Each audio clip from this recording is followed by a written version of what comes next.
Bonjour à tous, un plaisir d'être avec vous dans cette journée We Are French Touch.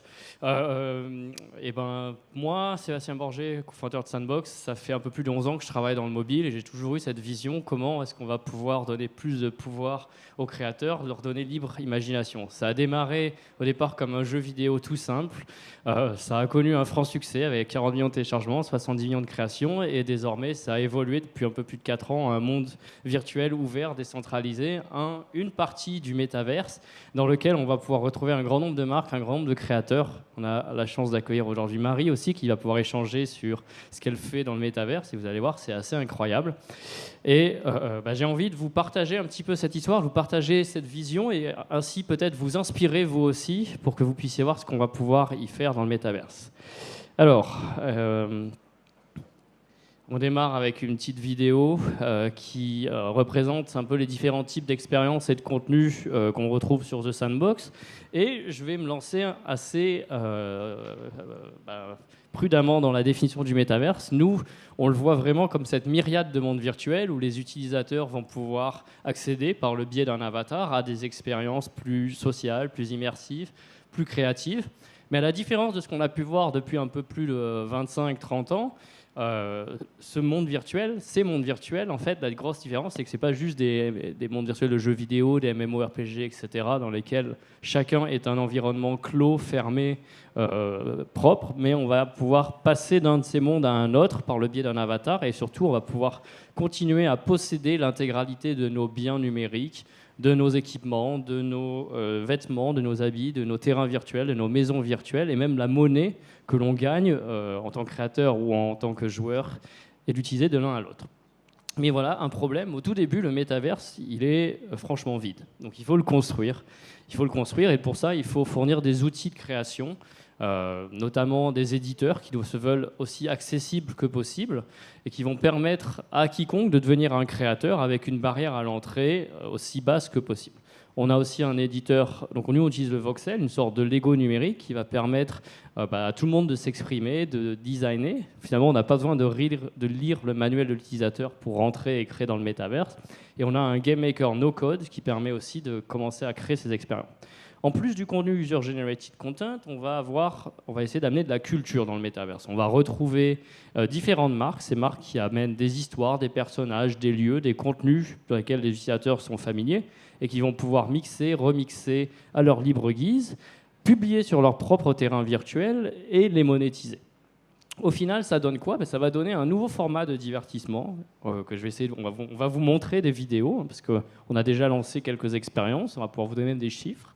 Et dans ce nouveau format de divertissement, les utilisateurs vont pouvoir posséder leurs biens, leur avatar, passer d'un monde à un autre, jouer, co-créer avec les marques, socialiser, se rencontrer et même monétiser leur temps et la valeur qu'ils apportent en tant que créateurs. Pour cela, on utilise une technologie, la blockchain, et vous allez voir, grâce à cette technologie, la blockchain, on peut définir une nouvelle économie numérique avec des métiers, avec des services, avec même la possibilité de pousser dans des univers type financier et économique, et même de la gouvernance, puisque les utilisateurs et les créateurs qui possèdent ce monde vont aussi pouvoir en prendre les décisions principales grâce à cela.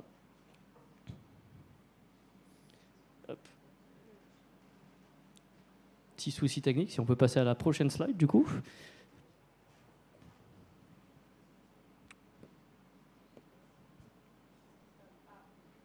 Alors, un petit retour en arrière. Donc, je voulais vous montrer un petit peu les différentes marques qui sont déjà dans le métaverse. Si on peut lire la vidéo. Voilà. Hop. Donc, on a un peu plus de 400 marques. Ces marques, elles proviennent d'un petit peu partout dans le monde. On va retrouver des marques autour du divertissement, de la musique, du jeu vidéo, du loisir, des médias, de la culture. Et vraiment, on crée ce monde virtuel, à la fois un monde sans frontières, mais qui se veut aussi proche que possible de différentes régions du monde. Et ces marques, quand elles rentrent dans le métaverse, elles possèdent un terrain, elles vont développer un voisinage, un arrondissement. Ce voisinage, on va le retrouver, on peut finalement devenir le voisin virtuel de notre célébrité favorite, d'une marque favorite. On va pouvoir être à 3 pas avec votre avatar d'une autre expérience et on va pouvoir co-créer ensemble sous forme de communauté, votre présence dans le métaverse et différentes expériences. Qu'est-ce qu'on va pouvoir y faire? On y fait déjà pas mal de choses. On va pouvoir créer des hubs sociaux, des clubs de danse, des concerts virtuels avec des artistes, de la décoration, de l'architecture, du tourisme, des galeries d'art, des musées, de la mode, de l'éducation, du travail, mais aussi évidemment du jeu vidéo, du loisir. Et on fait ça grâce à ces différents éditeurs que vous pouvez voir en action, qui se veulent vraiment très accessibles.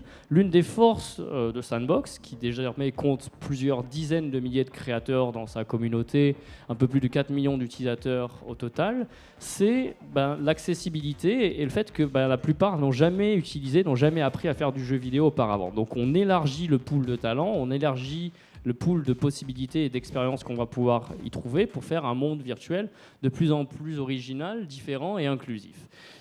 Ces opportunités, elles donnent lieu à des nouveaux métiers, des métiers du métaverse, j'en parle assez régulièrement. On va retrouver des créateurs, des architectes, des designers, même des designers de mode virtuel pour les avatars, parce que chaque avatar est unique, mais aussi des animateurs, des curateurs, des personnes qui vont vous accueillir dans les lieux et faire en sorte que vous ayez à chaque fois des expériences vraiment personnalisées, et des nouveaux business autour de l'animation, des événements, des concerts, de la vente de tickets virtuels ou même de la vente de terrains virtuels.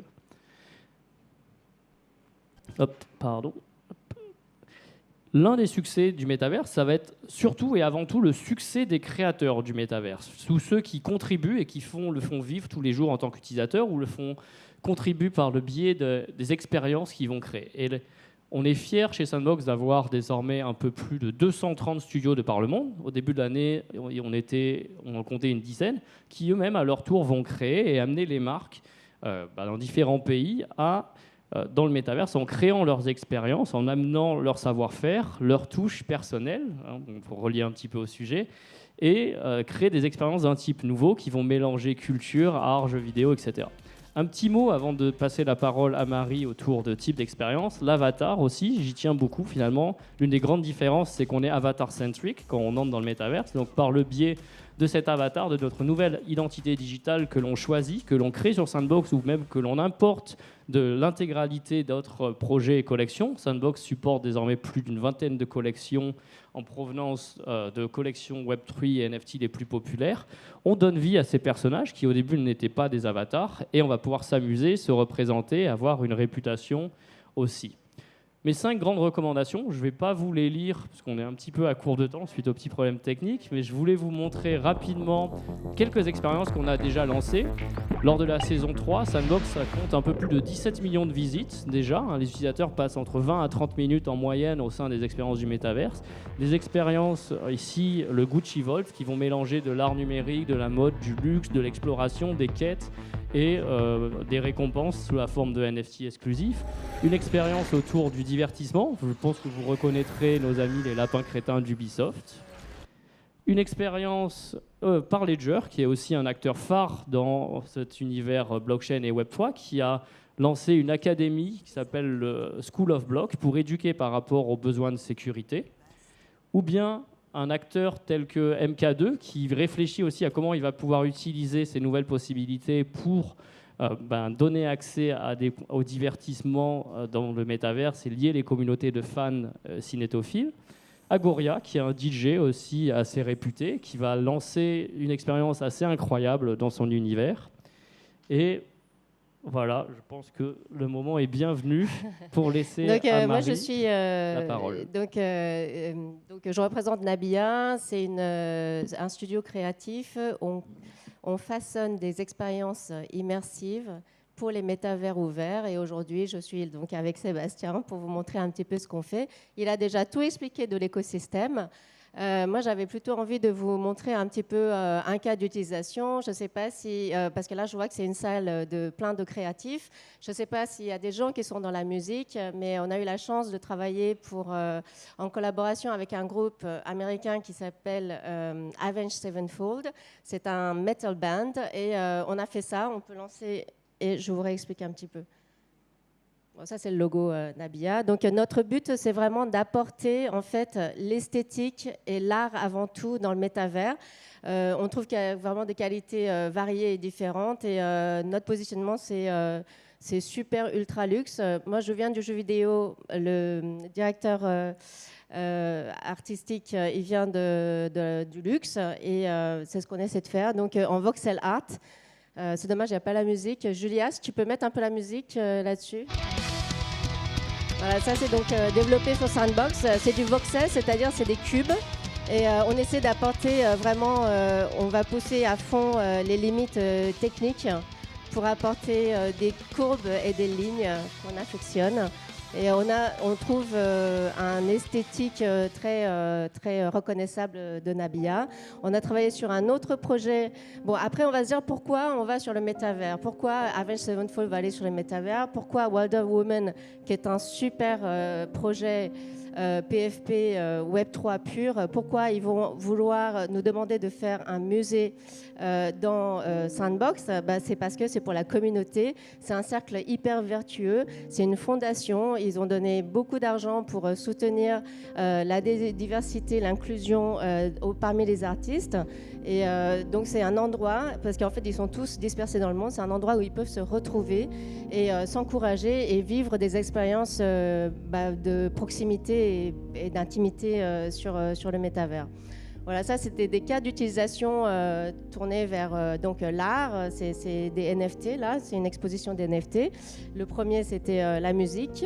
Et puis après, on a aussi, nous, on a Maison Nabi, c'est un endroit assez magique dans Sandbox dans lequel on va proposer de faire de la scénographie pour les événements, que ce soit des spectacles, des concerts. Et là, on voit que c'est l'automne, ça va bientôt passer en hiver.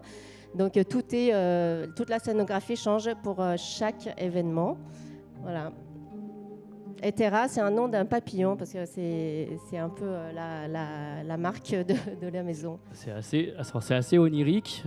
J'avoue, l'architecture, la qualité, le travail dans l'architecture est incroyable. Et quand même, Marie est très modeste, mais le studio Nabila a réalisé 2 des 98 expériences qui étaient dans la saison 3. Et ces expériences ont quand même ont été ranked dans le top 5, avec Avenged Sevenfold, avec plus de 500 000 visites en top 3. On a eu beaucoup de chance. Il y a eu, en fait, c'est pas forcément des marques les plus connues au monde. Il y a, par exemple, Snoop Dogg, il est bien plus connu et tout. Mais on a eu beaucoup de visiteurs. Il y a eu beaucoup de foot traffic et on est vraiment super heureux. Je pense que les gens sont très sensibles à l'esthétique et à l'expérience. Et bien sûr, nous, on fait un jeu, notre jeu qui s'appelle Elements, où c'est pas le tout de dégommer des méchants, c'est plutôt une invitation à la poésie et à l'exploration. Voilà. Merci beaucoup, on a fait notre temps. Merci à vous.